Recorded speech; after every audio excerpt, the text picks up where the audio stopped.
সব কিছু বন্ধ।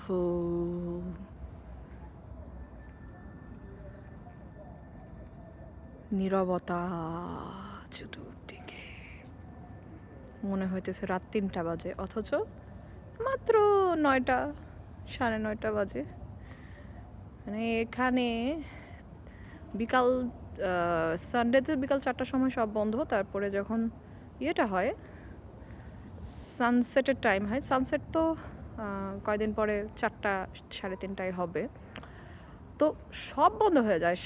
৭টা, এখন খালি একটা দোকান খোলা, সব বন্ধ, সব ক্লোজ। মানে এনারা আমাদের বাংলাদেশে ঢাকায় 10টা 11টার সময়ও টং খোলা থাকে। আমি যেদিন ইউকে আসছি তার আগের দিনও বাংলাদেশে আমি 10টা 11টার সময় গিয়ে মিরপুরে চা খেয়ে আসছি, 12টার সময়ও খাইছি।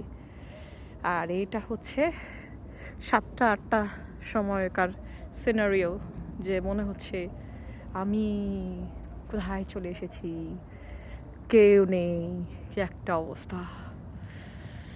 This is the scenario of UK, Manchester.